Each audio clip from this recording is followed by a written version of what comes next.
Rupert. Hi, Amy. My question is about space and time.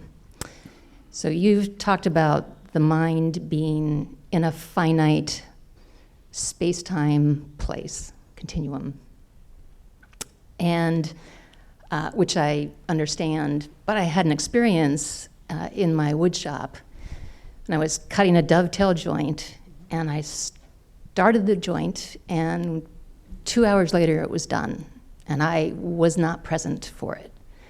I have no memory of it, and I don't understand how that can be. What part of my mind knew how to do this without space and time being part of that experience?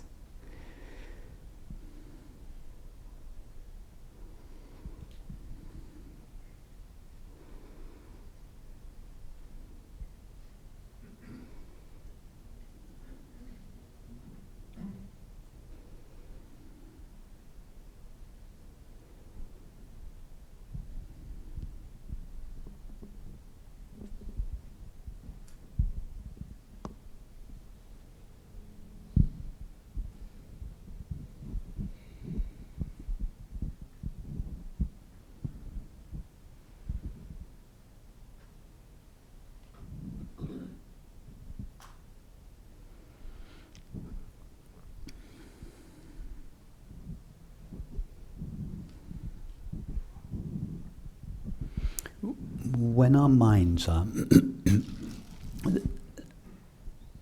normally jumping from one object to another. So now, for instance, we might be for a few minutes paying attention to the conversation, then thinking about our performance in the celebration evening, and then thinking about remembering to check in this evening before we fly tomorrow, then thinking about arrangements. And our minds in this way will move from our current experience forward in time through a series of anticipated experiences and the same going backwards through our memories. And this is how our minds work most of the day long, jumping from one object to another. Yeah?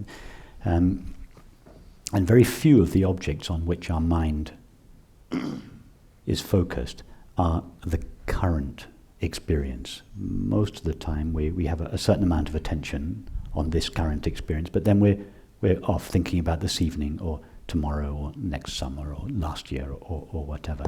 And with these thoughts, we imagine this distance of time between now and dinner this evening, between now and our flight home tomorrow.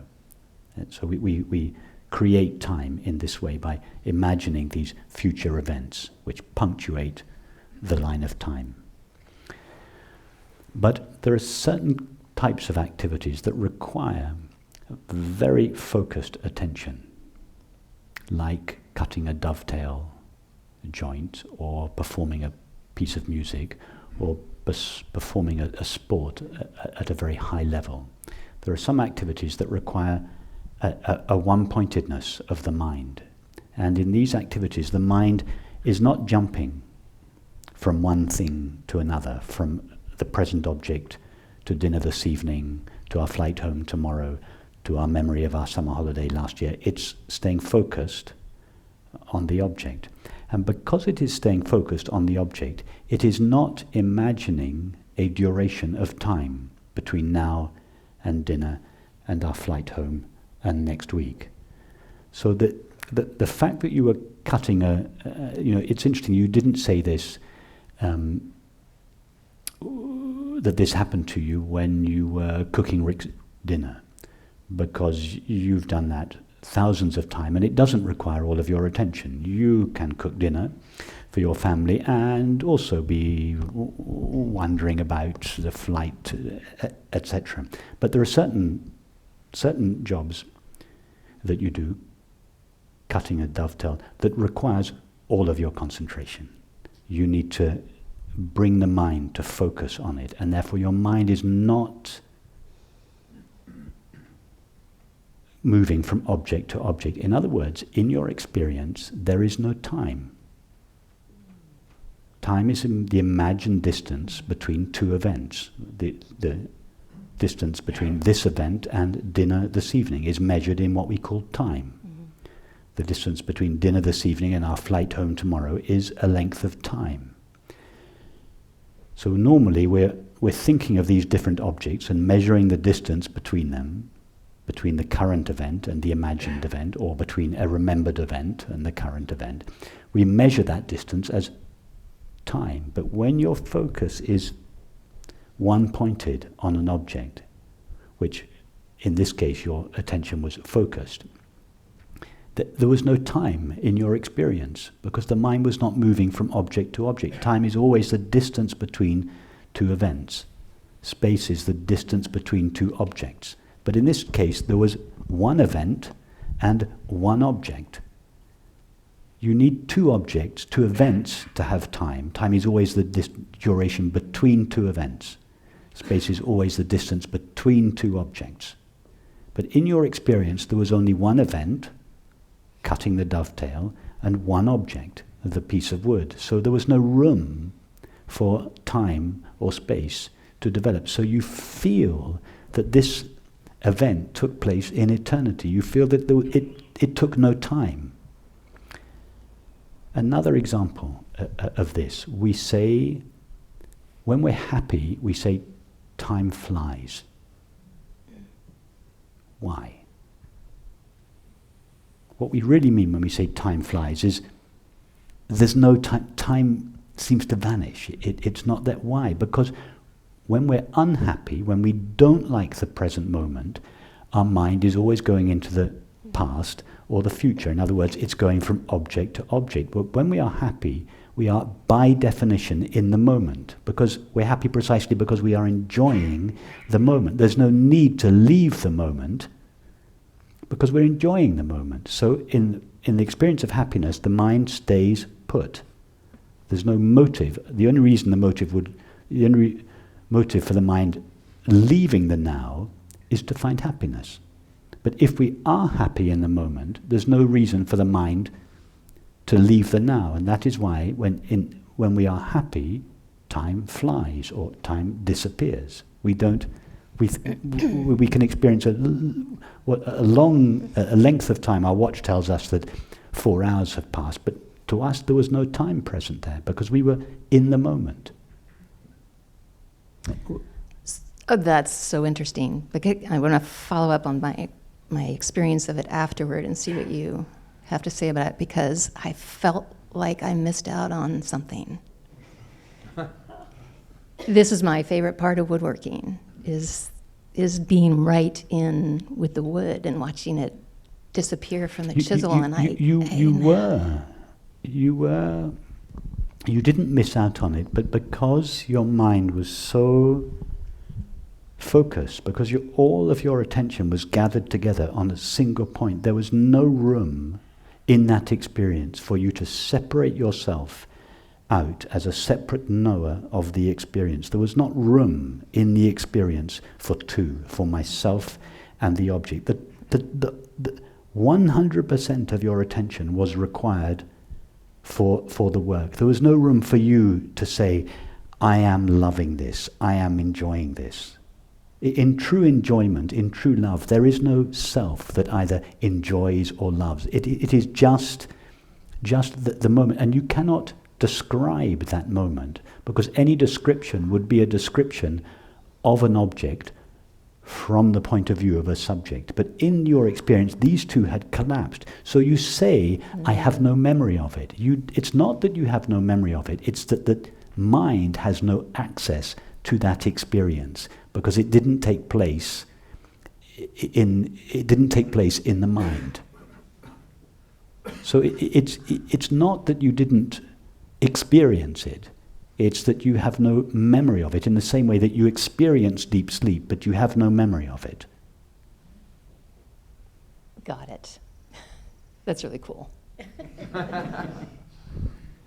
Thank you. And this, it's very interesting, your observation. It's for exactly the same reason that that people practice, for instance, extreme sports. When you are bungee jumping, and you are falling at I don't know what speed, in free fall, headlong, for the rocks below you. Are you wondering what you're going to have for dinner? No. Or thinking about checking in this evening when you get home? No. Why not? Because the intensity of the situation has gathered the entire focus of your whole being on a single point. And therefore there is no room for thought. There is no room, therefore, to imagine a distance between yourself and the experience. There is no room for duality, and there is no time in that experience. That's the experience that people love, because in that experience they disappear as a separate self, a separate subject of experience that can say that is a piece of woodwork, or due to the intensity of the focus of intention, they vanish as a separate self.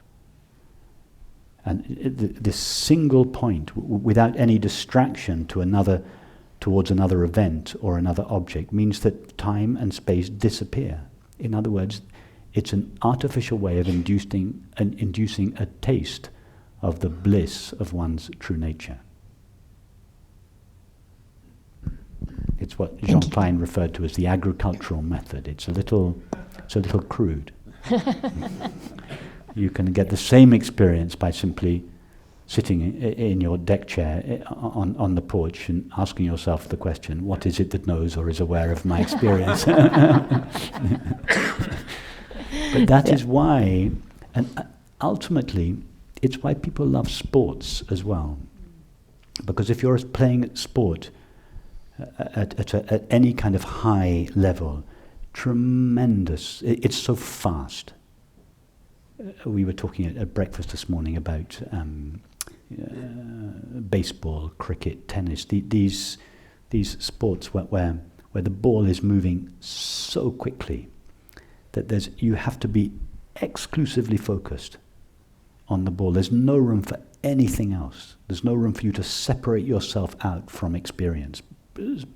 Top athletes report being in the zone. There's no time to think or work that. So at the height of one's performance, one is in eternity.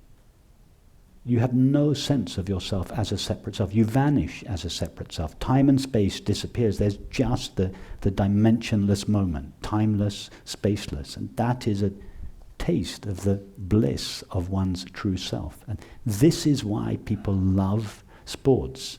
It's not just to win. Yes, when that impulse to taste the bliss that is inherent in ourself is translated through the conventions of the mind says, oh, I play sports because I want to win. No, it's not because we want to win that we love these kind of activities. It's because we love the taste of our own being, the happiness that is innate there.